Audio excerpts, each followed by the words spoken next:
Bonjour, je suis très heureuse de pouvoir vous présenter mes résultats concernant SSC-10A7 et son implication dans les chondrodysplasies à luxation multiple associées à un défaut de synthèse des protéoglycans. Donc, les chondrodysplasies à luxation multiple forment un groupe très hétérogène de pathologies qui sont principalement caractérisées par un retard de croissance pré- et postnatale, par une laxité et des luxations fréquentes des larges articulations, une apparence de clé à molette des extrémités proximales du fémur et une ossification prématurée des os du carpe. Jusqu'à ce jour, un certain nombre de variants pathologiques responsables de formes récessives de chondrodysplasie à dislocation multiple, que je vais appeler CMD par facilité, ont été identifiés par notre équipe et par d'autres groupes, et j'ai mis ici quelques gènes en tant qu'exemple. La synthèse des glycosaminoglycanes des protéoglycanes, ou GAG, est un processus très fortement régulé qui se déroule principalement dans le Golgi et qui commence par la liaison d'une région d'un tétrasaccharide qui forme une région de liaison ou région linker qui est commune aux différentes chaînes de GAG. Les chaînes de GAG sont ensuite allongées par l'addition successive de disaccharides répétitifs et est terminée par la sulfatation de certains résidus. Des mutations dans les enzymes qui catalysent ces différentes étapes ont été identifiées dans des patients atteints de CMD et un défaut de synthèse des protéoglycans a été mis en évidence chez les patients atteints de CMD.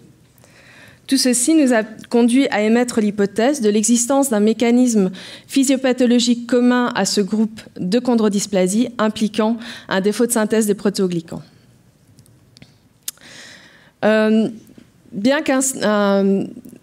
que des variants pathologiques ont été identifiés comme étant responsables des CMD, un pourcentage non négligeable de patients reste sans base moléculaire connue. Et c'est pour cela que l'on a initié une étude par séquençage d'exomes d'une cohorte de plus de 60 patients. Et ceci a permis d'identifier, outre des mutations dans des gènes connus chez la moitié de nos patients, d'identifier 4 nouveaux gènes impliqués dans la physiopathologie des CMD, dont le gène SSC-10A7, dont je vais parler pour le reste de ma présentation. Donc, des mutations dans le gène de SSC-10A7 ont été identifiées chez 6 patients issus de 6 familles différentes.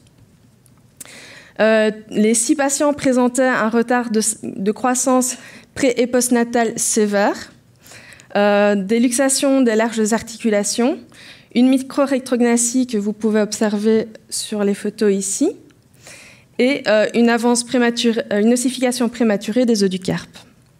Donc, ces différentes caractéristiques cliniques sont typiques des patients atteints de CMD, mais ces patients avaient la caractéristique supplémentaire de présenter tous une amélogénèse imparfaite, qui est un défaut congénital de l'émail dentaire, qui donne un aspect brunâtre aux dents, comme vous voulez voir sur cette photo.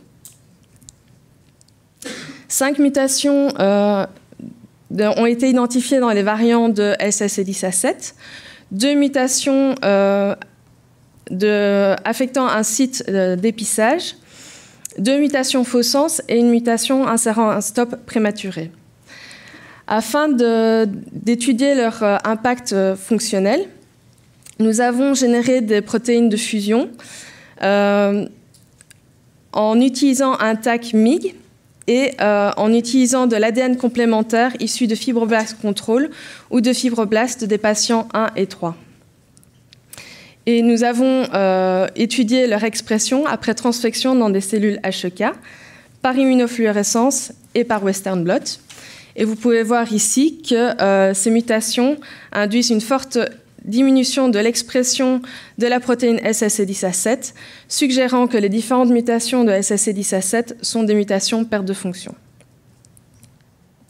Nous avons ensuite généré un modèle d'invalidation pour le gène, un modèle murin d'invalidation pour le gène de SSC17.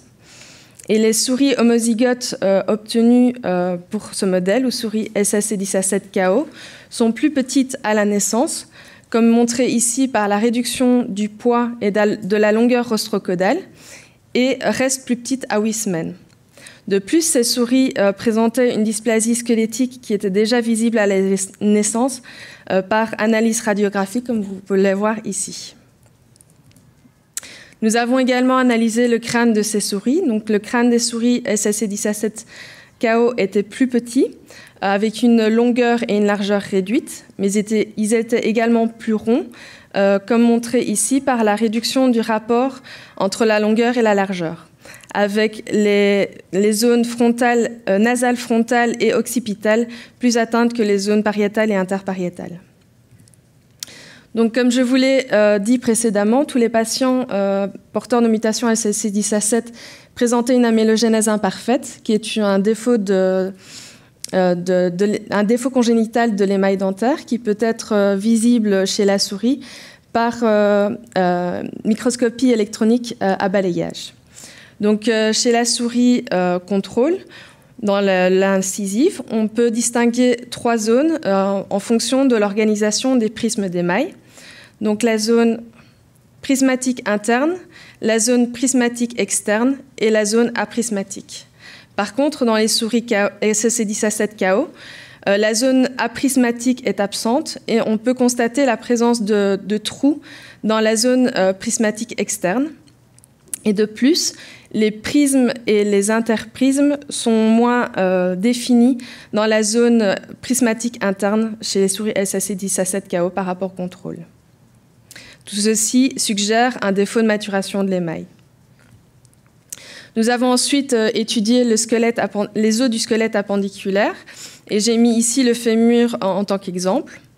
Donc le fémur des souris SSC17KO sont plus petits et proportionnellement plus épais, aussi bien à la naissance qu'à 8 semaines. Et de plus, on pouvait observer des trochantères plus éminents dans la partie proximale du fémur des souris SSC17, donnant un aspect clé à molette à cette extrémité, qui est une caractéristique clinique typique des patients atteints de CMD. Par l'analyse de scan micro-CT, nous avons étudié ensuite la microarchitecture du fémur à 8 semaines. Et ceci a tout d'abord confirmé l'altération de la forme du fémur, comme vous pouvez voir ici sur une reconstruction 3D d'une tranche, qui est une forme triangulaire dans les souris SSC17KO, alors qu'elle est hélicoïdale dans les souris contrôle. Des analyses quantitatives ont montré, quant à elles, une diminution du volume du tissu osseux, aussi bien au niveau du tissu trabéculaire que du tissu cortical, chez les souris SSC17KO. Afin de commencer à étudier les mécanismes physiopathologiques impliqués dans l'ossification endochondrale, nous avons réalisé des analyses histologiques sur des fémurs de souris nouveau-nés, en commençant par un marquage Safranino, qui était fortement réduite dans les souris SSC17KO, comme vous pouvez le voir ici. Une telle réduction du marquage de Safranino est très intéressante, étant donné que cette coloration, qui est typiquement utilisée pour colorer les tissus cartilagineux, est un marqueur spécifique des protéoglycans sulfatés. En dehors de cette réduction du marquage de Safranino, nous pouvons également constater une forte désorganisation de la plaque de croissance, qui est plus visible après marquage au trichrome de Masson, où, contrairement aux souris contrôle, nous pouvons observer dans la plaque de croissance des souris SSC17 une forte désorganisation des différentes couches de la plaque de croissance, ces couches étant difficiles à discerner. Les chondrocytes sont plus compactés et l'épaisseur de la couche proliférative et de la couche hypertrophique sont fortement réduites. Donc, sur base de la réduction du marquage Safranino et de notre hypothèse d'un mécanisme physiopathologique commun impliquant un défaut de synthèse des protéoglycans, nous avons décidé de mesurer la quantité de protéoglycans dans des fibroblastes de patients.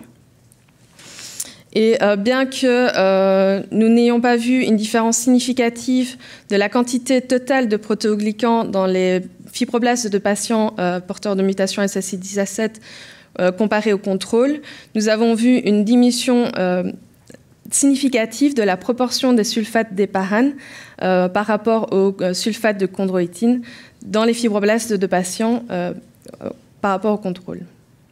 Nous avons répété la même expérience en utilisant cette fois-ci des cartilages de souris de 10 jours et on obtient des résultats similaires dans les cartilages de souris SSC17KO.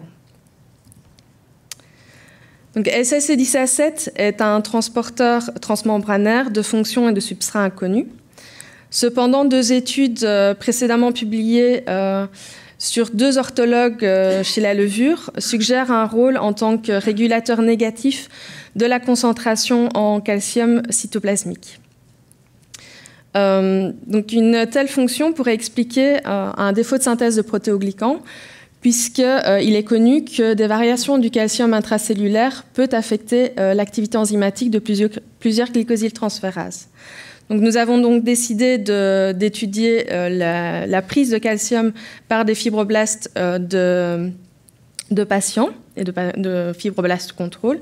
Et vous pouvez voir sur ce graphique que l'accumulation de calcium dans les fibroblastes de patients est plus importante que dans les contrôles après l'ajout de calcium externe dans le milieu de culture. Ceci confirmant les résultats précédemment publiés dans la levure. Donc, en conclusion, nous avons montré que des mutations de SSC17 sont responsables d'une chondrodysplasie à luxation multiple associée à une amélogénèse imparfaite, que le modèle murin d'invalidation du gène de SSC17 phénocopie la pathologie humaine, et qu'une déficience en SSC17 induit un défaut de synthèse des protéoglycans. Cependant, il nous reste encore à comprendre comment SSC17 affecte spécifiquement la synthèse des sulfates d'héparane et comment cette déficience en sulfate d'héparane affecte les voies de sénisation régulées par les facteurs de croissance durant l'ossification endochondrale. Et bien que l'on sait maintenant que SSC17 affecte la concentration calcique intracellulaire, sa fonction reste inconnue. Et il nous reste encore à comprendre comment SSC17 affecte cette concentration calcique et est-ce que l'on peut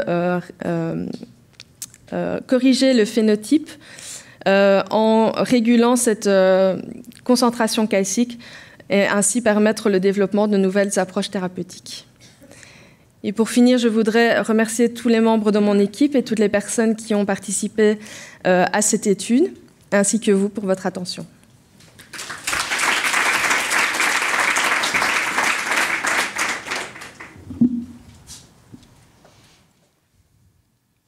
Bon, je vais poser la première question, hein, comme d'habitude là. Ouais.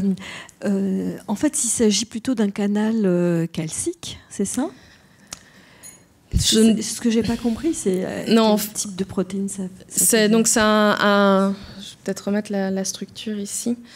Donc c'est un transporteur transmembranaire avec 10 domaines transmembranaires, mais c'est pas du tout connu comme étant un canal classique. Donc ici, on ne sait pas en fait comment il régule l'influx de calcium. Donc ça serait plutôt qui permet au calcium de sortir de la cellule. Donc en son absence, le calcium reste trappé dans la cellule. Et est-ce que cette mutation peut avoir un impact sur des canaux de sulfatation, par exemple? On a regardé la sulfatation des sulfates de chondroïtine. On n'avait pas vu de différence significative au niveau de la sulfatation. Donc je ne pense pas que ça affecte la sulfatation. D'accord. Donc c'est vraiment propre à la mutation et pas la conséquence de la mutation sur la fonction d'un autre canal de sulfatation. Oui, non, je pense que c'est vraiment lié. Oui.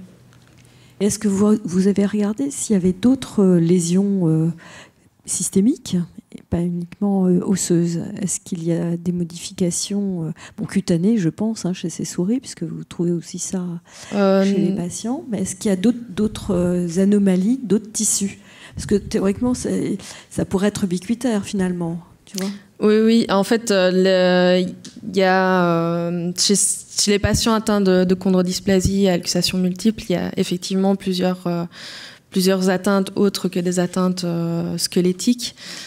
Chez ces patients-ci, il y a eu chez la souris, on n'avait pas spécialement vu d'autres atteintes. Il n'y a pas, on n'a pas vu de phénotype particulier autre que le phénotype squelettique et le phénotype dentaire, bien sûr. Des atteintes. Les patients, il y en avait certains. Je peux peut-être remettre. Il y en avait certains qui avaient une. Ah mais non, j'avais pas noté. Oui. Donc il y en avait certains qui avaient une détresse respiratoire à la naissance, mais ça c'est un peu difficile de savoir vu qu'ils ont une micro-rétrognathie, de savoir si c'est lié plus à ce problème-là ou vraiment un problème pulmonaire. Certains développent une obésité, donc on ne sait pas non plus quelle est la cause. Certains développent des anomalies cardiaques aussi. Donc voilà. Vous pouvez rechercher ça chez les souris. Exactement. Maintenant.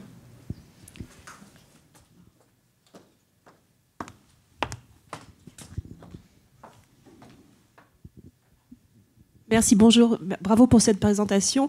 Donc, je vais vous parler d'amélogénèse. 2 questions. Est-ce que vous avez regardé, parce que les PG dans l'amélogénèse, c'est pas vraiment ça. C'est plutôt dans la dentinogénèse. Est-ce que, premièrement, vous avez regardé dans un transcriptome d'améloblaste si ce gène était exprimé? Et deuxième question, je pense que ce que vous montrez en SEM est une première approche intéressante, mais pour vraiment montrer une amélogénèse imparfaite. Donc la première question, c'est est-ce que c'est une conséquence directe? Est-ce que l'amélogénèse, parce que ce que vous montrez, c'est plutôt sur des pays osseux ou cartilagineux. C'est pas l'émail, c'est pas du tout la même origine embryologique. Et la deuxième question, c'est est-ce que vous avez regardé sur des scanners haute résolution d'incisives de souris avant l'éruption, à quel moment la minéralisation de l'émail commençait, c'est-à-dire sous quel molaire? Et là, vous pourrez vraiment parler d'amélogénèse imparfaite. Parce que sur des SEM de dents éruptées, c'est toujours un petit peu... la méthodologie fait qu'on peut... Enfin, ça, c'est plus une recommandation d'aller regarder sur les scans latéraux. Donc, effectivement, pour répondre à la première question concernant l'implication des protéoglycans dans l'amélogénèse, c'est ce qui nous a conduit à étudier plus ça, parce que c'est quelque chose qui n'est pas connu dans les chondrodysplasies à luxation multiple. Donc ces patients ont vraiment cette particularité, donc on se dit que c'est plus lié à la fonction de ce gène-là. Oui, c'est ce que j'allais répondre, pardon.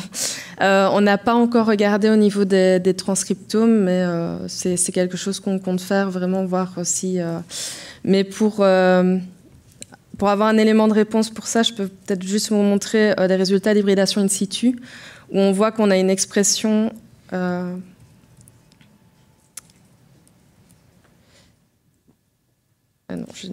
Pardon, je pensais l'avoir. En fait, on a à 10 jours, on a une expression de SSI10A7 au niveau des améloblastes. On voit qu'on a un marquage en hybridation in situ au niveau des améloblastes. Donc on peut... Donc c'est une fonction totalement indépendante. Voilà, on pense que c'est indépendant de la synthèse des protéoglycans parce qu'on ne le retrouve pas dans les autres chondrodysplasies à luxation multiple. Et pour l'amélogénèse imparfaite, ça vaut le coup de regarder sur les scans? Oui, tout à fait. Ça... Oui, je suis d'accord. C'est une discussion de pro, hein.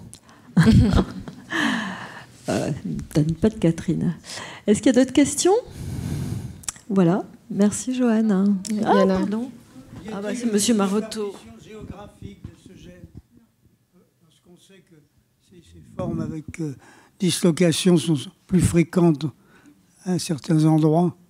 Non, ici, en fait, on a 3 patients qui sont issus de Turquie et 2 patients qui sont issus des Pays-Bas. Donc, on n'a pas d'atteinte plus particulière dans certains pays.